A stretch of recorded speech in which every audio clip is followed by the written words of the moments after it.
Welcome to the 100 Master Coaches series featuring master coaches from around the world. Let's journey together on this 100 Master Coaches series with your host, Coach Mel, MCC.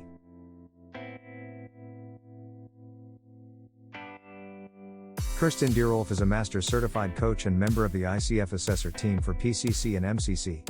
She is the owner and founder of Solution Academy, a global online ICF accredited coach training school, where she trains coaches, team coaches, coaching mentors, and supervisors. She also works as an executive and team coach and is the author, co-author, and editor of 3 solution-focused books. Now on to the show. Hello, and welcome to the 100 Master Coaches show. This is Coach Mal, and today I have a special guest from Frankfurt, Germany. She is Kirsten Dierolf. Give her a big hand. Welcome to the show. Thank you, Mal, and a big applause for you for doing this. This is such a wonderful initiative.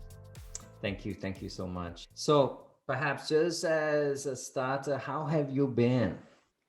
I've been good. I've been wonderful. I mean, I meet a lot of people every day via Zoom, and for me, that's wonderful. I've been good. All right, we're going to jump in right now, Kirsten. So tell us about your coaching journey. How did it all begin for you? I started coaching, it seems to me, ages ago, actually in 1996. Wow. I had moved back from the United States to Germany, and I came with a master's. At that time, nobody really knew what this was, even though it was from quite a prestigious university in the United States. Nobody was like, what is that? And so, Got it. What am I going to do? And then I had 2 kids and with children. And so I was like, how am I going to create a profession out of the things that I know and love, which was philosophy, theology, and language studies. And that's where coaching entered the picture. So I started giving English lessons actually to executives. And then That's amazing. After a couple of sessions, I said, you know English, you don't need me anymore, right? Go away. And they said, no. We want you not because you teach us English, but because you ask us such interesting questions. And I was like, okay. So you are paying me for asking you interesting questions. And one of them said, yeah, you're like my coach. Oh, and I was like, coach? Wow. What's that? Yeah. And then I looked at, do interesting stuff, get paid 20 euros an hour, do interesting stuff, the same kind of stuff, get paid 10 times as much. So maybe, and that's when I embarked on my coaching journey, very much motivated by doing things that make sense and that fit my profile, and also earning a good living for me and my children. So that's when I started with inner game coaching, and then I moved on to solution-focused coaching, was able to meet with or learn directly from the founders because of the English and German language skills. I was able to translate a lot of workshops for them. And Beautiful. on I went. I got certified as PCC in 2004. And built my portfolio and continued coaching, wrote a book on team coaching, did a lot of team coaching, and then now I have been Master Certified Coach for 5 years now. So that's my coaching journey. Thank you. And you took us really quick on that journey. I'm not going to get you that fast. So we're going to slow things down for the audience and help us understand a little bit, because I'm sure the audience will be thinking, how was your first couple of years? Because that's often the hardest thing for a lot of people, even starting a business like an entrepreneur. So how was it for you in the early days? And if you look back at 1996, I think I wrote my first email in 1995, right? So yes, internet just came I'm not about. sure that. Yes, and there wasn't any internet marketing or nothing. It was just people that you knew. Yes. And And I think that is still a valid marketing strategy, to just start with people that you know and then get recommendations and be able to tell stories. I think for me, that was the main hurdle in the beginning, that I didn't feel very confident. Okay. And then I didn't have tons of jobs. And I was like, okay. And I took on coaching related jobs, like teaching at a business university in their business administration program, and kind of doing things so that I could get in touch with a group that I wanted to coach. Yeah. And that then helped. But I think today it's really different, because we have so much more opportunities to give people a taste of what we're doing in social media marketing, and doing things like talking to you, so people get to know me, people get to know you. That's a very different ball game. But then it was like, I remember sitting in front of my computer and thinking, oh, how do I even get a target company list? And how do I get access to these HR people? And I didn't know how to speak HR, because I came from the humanities. I didn't come from business at all. And boy, that wasn't easy. But I think it really went through gathering lots of personal connections and slowly understanding what is it that people really need, rather than what do I think they need. That is important. Just what you said, and what you said earlier as well. I'm just going to link it together, right? It's about what people need. And in the earlier days, Kirsten, I hear you say just now that you studied the inner game and then solution focus, and then you were part of all of that training. So was that also helping you get traction? I have a friend, Jenny Clark, and she says, well, if you're going to buy a train ticket from London to Edinburgh, you will probably not be interested in how the engine of the locomotive works. That's so good. You'll be interested in getting from London to Edinburgh. That's right. And I think that that's a bit similar with the coaching market. It definitely was true when I grew up as a coach, that people, they didn't even know really what coaching was. And even less so did they know what different brands of coaching are. Yeah. So I think you just need to be a good coach. And the good thing with the ICF is that it's kind of an umbrella over many different approaches. And we know from psychotherapy research that it doesn't really matter what approach you use, and if you are in good contact with your client and get feedback from your client. So it doesn't really matter much. So I would say, while I love solution focus, that wasn't what helped me get business. Okay. Sorry to say, everybody who's in love with their approach, and yes, I get you. So true, isn't it? We all often fall in love with the things that we believe in, or the things that has taught us what we know, right? So we come from that angle, right? But what you're saying now, it's so beautiful, because it is actually, if we switch it around and we focus on the people we're serving, right? So that's what you were saying as well, I'm hearing. Exactly. I mean, if we can extrapolate from psychotherapy research, which I'm not sure we can do 100%, but it is a similar profession. So if we can do that, then really getting good feedback from our clients and serving them with the methodology that fits them is very important. Yeah. So, so good. I used to be, before I did my MCC, I was very sure that solution focus is like the only thing. And how can you do something else? I still have very good reasons for loving it. Yes, of course. But you should. Yeah. But I think the main thing is that whatever you're doing fits your client. And I'm still a bit of a one-trick pony. I do post-structuralist, postmodern coaching. I don't much do analyzing your feelings type inner coaching. And if somebody really wants that, maybe they're served better by another coach, but at least I recognize this now. Yeah. And that's beautiful.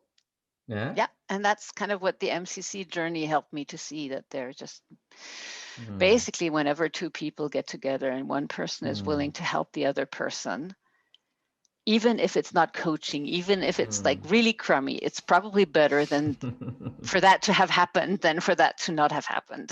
So I'm just curious, right? Since that you're talking about this, I'm gonna kind of stretch it a little bit on that MCC. It seems like what I'm hearing, that was like that point of difference that kind of switched something inside you, and for you to be saying what you're saying now. Could you let us know what happened there?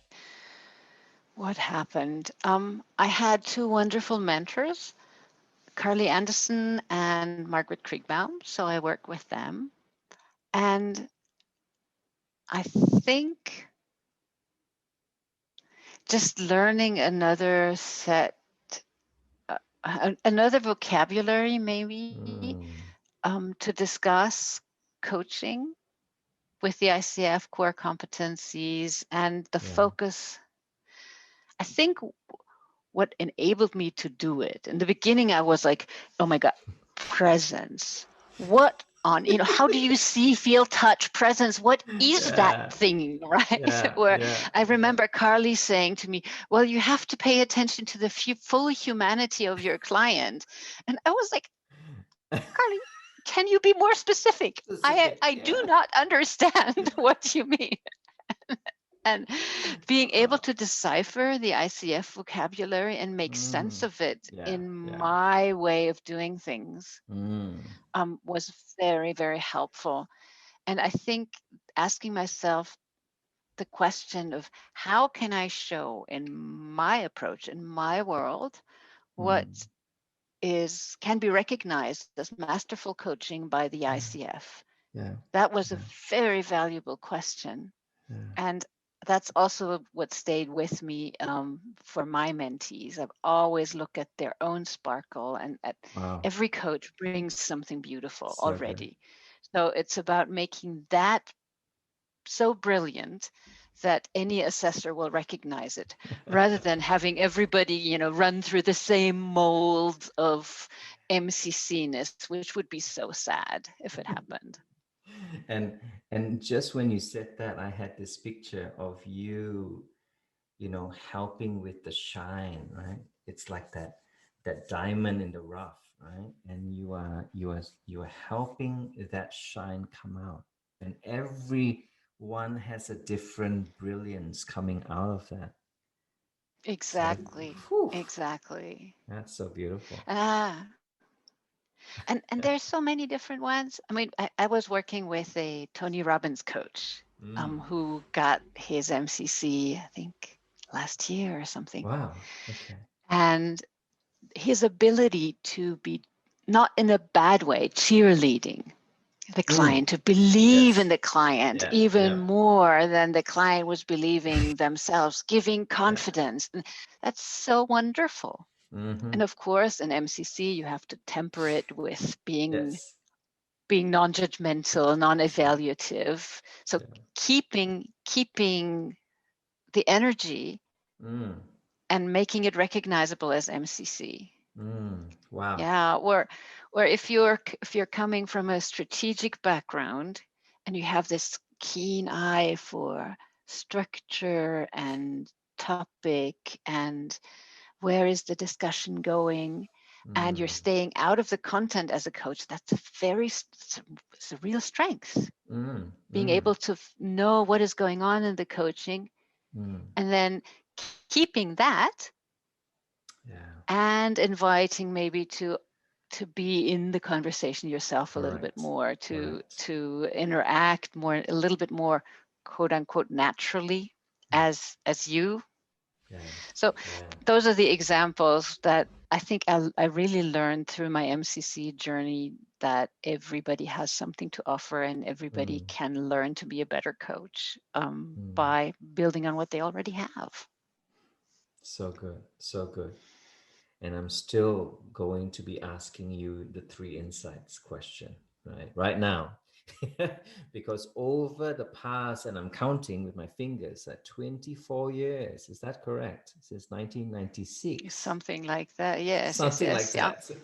that. Right? Because the ICF started in 1995, right? So yes. there you go. There you go. And I was ICF member, I think, in 2003. Yeah. Oh, wow. So let's kind of concise that 24 years and squeeze out that gems that you want to share. What would be your 3 key insights? The 3 key insights in the coaching journey. Okay, so my first key insight is that the solution isn't directly related to the problem. So somebody comes and describes their problem, and by describing, dig themselves deeper into the hole and deeper and ask why and ask another why. And the problem really, you can see it as solidifies. It becomes heavy, heavy, heavy. Yeah. And asking, just letting go of this illusion of causality and saying, okay, so just suppose this was all not there. What would you have instead? What would that look like? Just opens up so many more possibilities for people. So that, I think, is my first main insight in coaching. It's like, don't bother with understanding why too much. I think. Got it. And and the second is from my studies of narrative therapy. And there is an Australian narrative therapist, Barbara Wingard, and she wrote a book. It's called Telling Our Stories in Ways That Make Us Stronger. Wow.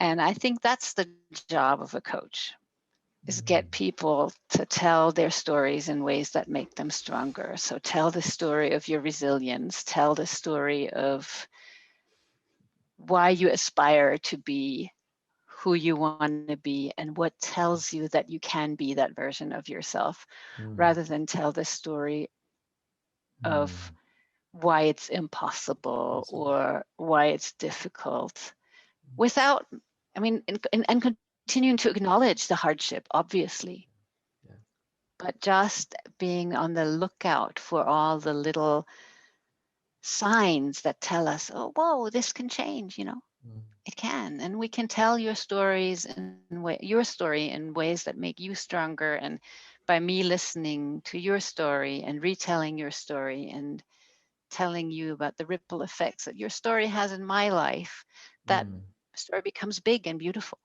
Yeah. So that's another insight that I find. So good. Yeah.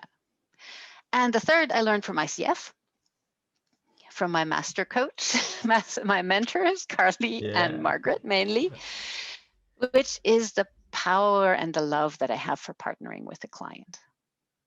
So I guess it's Carly and Margaret and Scott Miller who's doing the psychotherapy research about, I can have the most ingenious coaching question in my head, and if it doesn't fit my client, and if I don't ask my client, is that where you want to go? Is that an idea? Could we think about this now?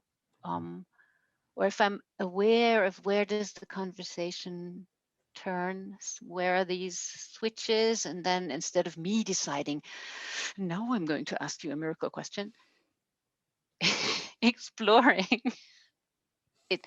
I'm thinking maybe it would be a good idea to do this. Would that be something you want to do? So this partnering is such a deep ethical commitment to me to not use a tool on my clients. In my coaching school, I'm talking about coaching moves, like dance moves.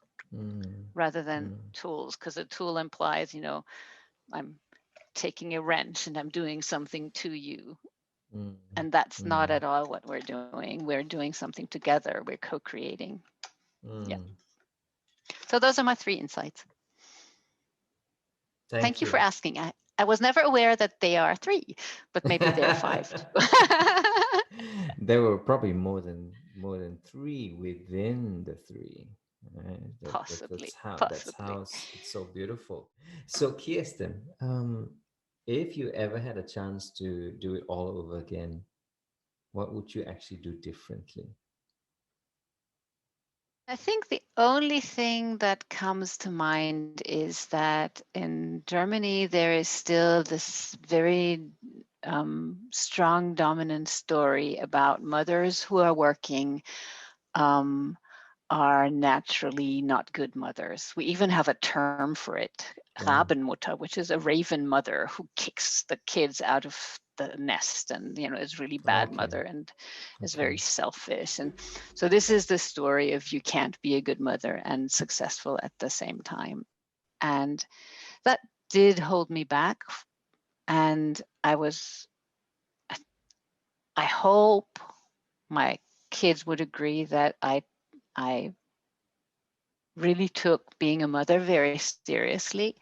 And I wanted to give my children all the love and affection and care and everything that they deserve as the wonderful human beings that they are.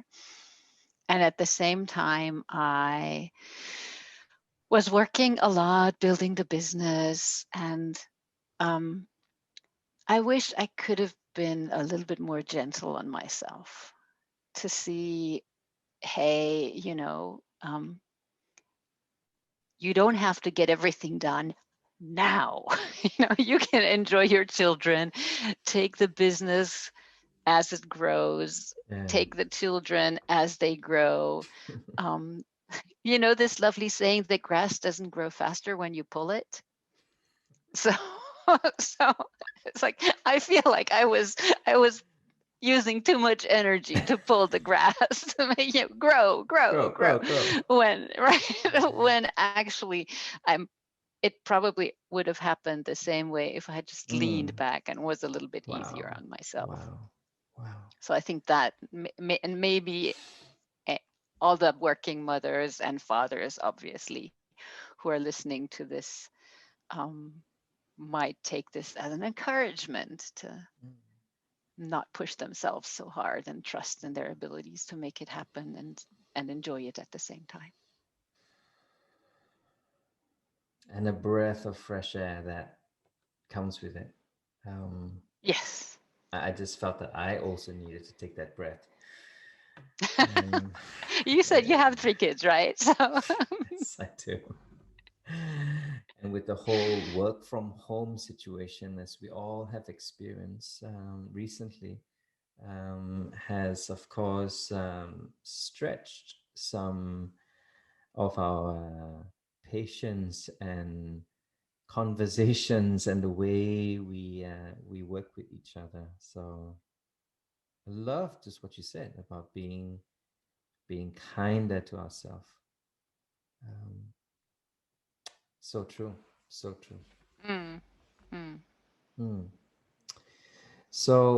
Kirsten, I know you are the ICF president currently.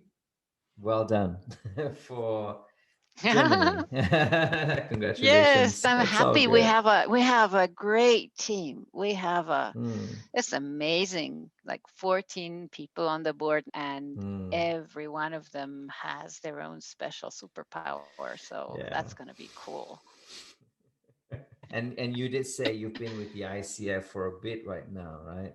So I'm gonna ask you a question regarding that. If a fresh coach comes out and say, Kirsten, why should I be part of the ICF? What would you say? Yeah, what else would you want to be part of? Really? I mean, oh my gosh. If you take yourself seriously. As a coach, and if you want to prove and demonstrate to your customers that you take ethics and competence and self-development seriously, then joining one of the major coaching associations, I think, is really the way to go. Because at the moment, I think companies are no longer doing, or they don't have the time to do due diligence on every single little coach who comes to them and says, "Can I be part of your coaching pool?" So they need to outsource the diligence, the selection process. So good. And then if you want to be a serious coach, do align yourself with ICF or the EMCC or the IAC. IA, is it International IAC, Coaching Association? I don't.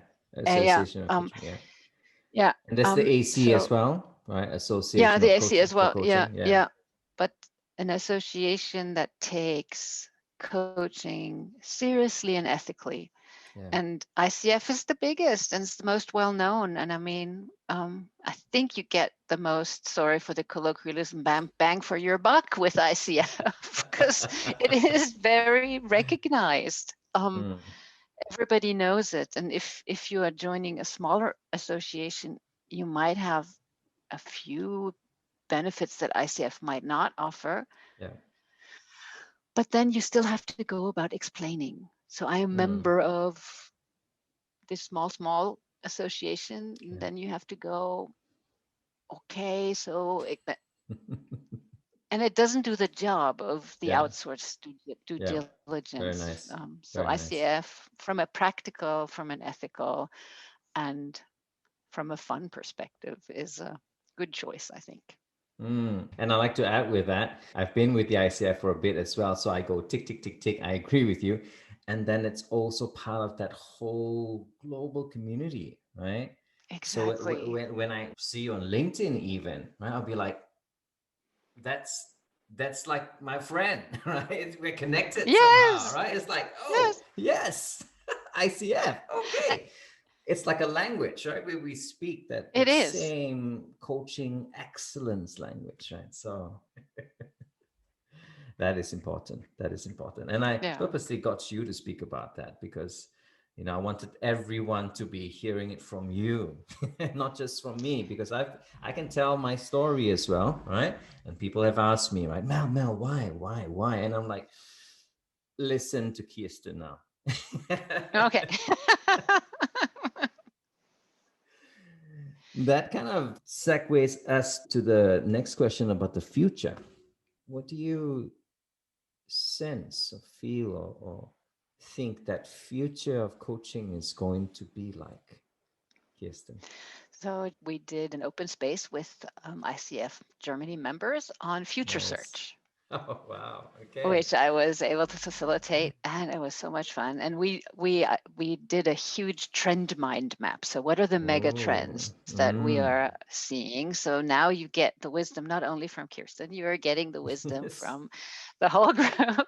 Nice. And we were seeing the importance of team coaching growing and team coaching as a profession. We were seeing digitalization big time. So in several arenas. So in the arena of marketing, obviously, social media marketing, in the arena of how do we process coaching clients, how do we process coaching processes. So mapping onto platforms, and then also advancing AI. Somebody said that there was a bot who would pass ACC. Wow. A coaching bot who would pass ACC, which is like ACC. I kind of get, but who are you? So AI might be also maybe something that would really help us in the future and democratize coaching even further. And the other is the advancing of digital platforms. So where companies like, I don't know, Coach Hub or Sharpist or, these platforms that are very helpful for coaching companies because they only have one company to bill and not 700 coaches to bill for their services. So those were some of the things that we were seeing. And for me personally, it doesn't help trying to carry water back up the stream. So it is a trend, and we just have to think of how can we make use of it? How can we partner with such providers rather than saying this is competition, let's crush it. That's not ever going to happen. Yeah. I like that. And it's very important. It's also part of coaching.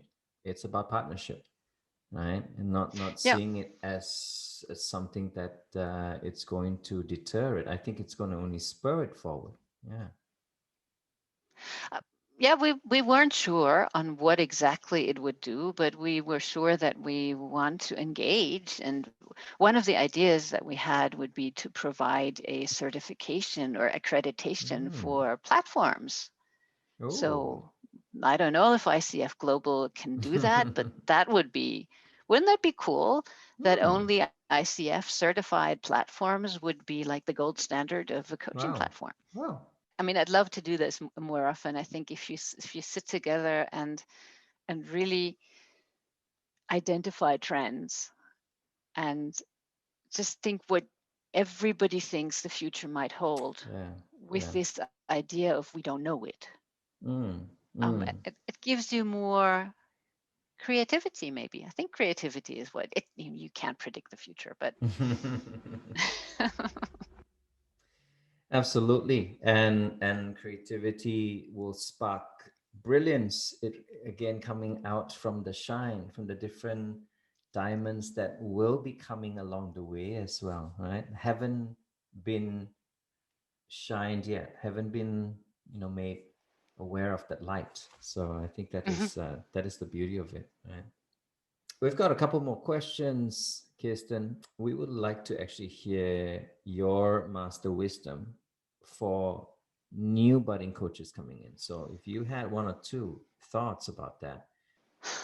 It's kind of two opposite master wisdoms. It's kind of beautiful. It's all good. It's good. Come on. I like it. One is really do learn the trade. So learn the structure of a conversation, learn how to do a good coaching agreement, learn how to ask good questions, learn how to listen well, learn how to finish a coaching, learn how to do it. Practice that. It's not going to feel fun, but just practice doing that. And on the other hand, it's like really, okay, forget about that. Be you, right? Trust that you as you can be a great coach. And even if what you feel like doing in partnership with your client flies in the total face of everything on this side, take the risk, experiment, and forget this side when you are performing. It's this idea from excellence research that when you're performing, you're performing. When you're the violinist in a concert, you don't go like, oh, wait, I need to practice the scale. I don't. Correct. You do it, right? And you do it as you. But that doesn't mean you don't have to go practice scales. But you do that in your in your own time, in your spare time, right? You don't do that. So that would be my master wisdom. Ooh. I'm getting another picture here because you brought the whole orchestra thing, the violin, right? It's like you've got that sound, right? And you've been working on it, right? And then it's time to shine. It's time to shine in partnership with your coachee, right? And that's where you allow that coachee to shine, and then you kind of disappear for a bit, right? Because it's about them. Oh wow, that's that's so beautiful what you just said, because a lot of younger coaches, and I know because we both run ICF accredited schools, they're so concerned about that bit, and rightfully so. They should be wanting to do a good job, obviously. And I guess right now is that whole dichotomy, if I can say that. The question is when, right? When will be a right time to kind of like, okay, I've done enough of that hard work here, and I want to also just be me. Is there a right timing per se? I think this is like a seesaw, right? Yeah. It'll be like that. Yeah. I think the one sure way of messing things up completely is listen to the little Charlie on your shoulder who says, "But you didn't ask a coaching That agreement. question. Oh no, Go right? back, Oh, you forgot to do this, right?" And it's like, just get the little Charlie. Tell them. Do you Okay, get that not as well? I thought it now. was only me. I thought it was only.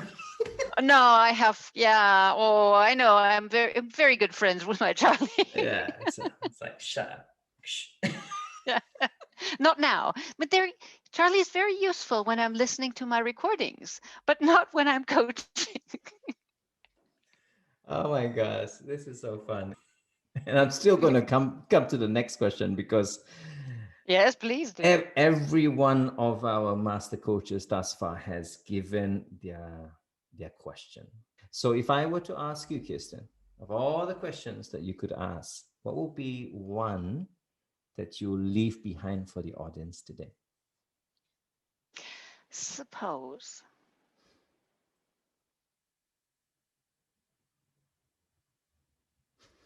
you could beam into the future for maybe 10 years from now,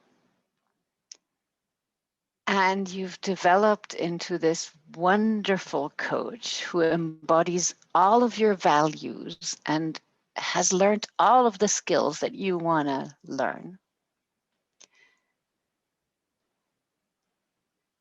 What would be the next tiny sign next week, maybe, or tomorrow, that is telling you, I'm moving in that direction? Nice. And that would also Yep. work really well with someone who's listening who's not a coach as well, right? Same thing. In 20 years, you've developed into the human being that you want to be, into Absolutely. the leader that you want to be, into the star violinist that you want to be, into the gardener that you want to be, into the bread baker, whatever you aspire to be. Yeah. And then the next one thing, right? That key thing. Lovely. And Thank then just you. being on the lookout for all these little signs. Absolutely. Looking out. Curiosity with creativity all coming together. I love it. Wow. We've talked for a bit now, Kirsten. This is the opportunity that I often give our subscribers a chance to get in touch with you. So could you share with us some of the wonderful things that you are doing and your social handles? Yeah, I think an easy way to get in touch is our website, solutionsacademy.com. And we have free offerings every week or every 2 weeks, a free meetup and exchange that you can find at solutionsacademy.com/registration. Costs nothing, available in all time zones, one morning, one evening. And we have a free newsletter with coaching stories, not selling anything, just really helpful tips Nice. that you can access at solutionsacademy.com/newsletter. And if you want to connect via LinkedIn, that's where we met. So my name is Kirsten Dierolf. Just connect via LinkedIn and say, listen to the podcast with Mel, and we'll connect. It has been a pleasure to have you on the show, Kirsten. I say thank you very much for your time and your wisdom, even for today. Thank you, Mel. This was wonderful. And it's so great to be asked these questions because you don't think of these things in daily life. So thank you very much. You're most welcome. And with that, I say thank you for watching the 100 Master Coaches. This is Coach Mel signing off with Kirsten. Goodbye and see you in the next one. Bye for now. Bye-bye.